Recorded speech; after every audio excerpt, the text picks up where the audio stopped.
10 rason bakit dapat ka nang umuwi sa Pilipinas. Hindi ka mahina kapag umuwi ka. Hindi ka talo kapag pinili mong bumalik.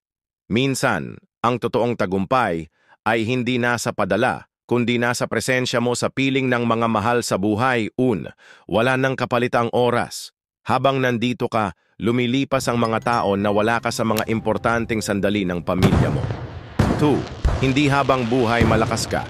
Dumadating ang panahon na kahit gustuhin mong kumayod, hindi na kaya ng katawan mo.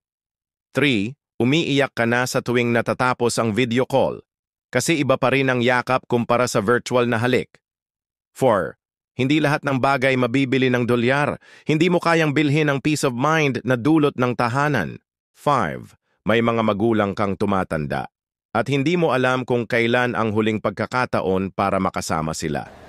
6. Napapabayaan mo na ang sarili mong kalusugan dahil sa kakatrabaho, nakakalimutan mong alagaan ang sarili mo. Anak, 7. kamusta ka na? Hindi mo nakilala ang sarili mong Miss anak. ka na ni Papa. Lumalaki sila nang wala kang tunay na presensya. 8. Laging takot at pagod ang kapalit ng kita.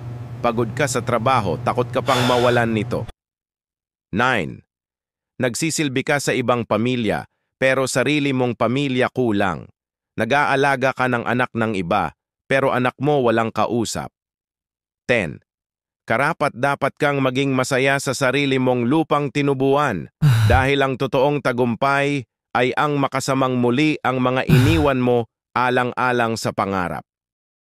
Hindi mo kailangang magpaliwanag kung bakit gusto mong umuwi. Dahil minsan, sapat na ang dahilan na gusto ko na lang makasama ang pamilya ko.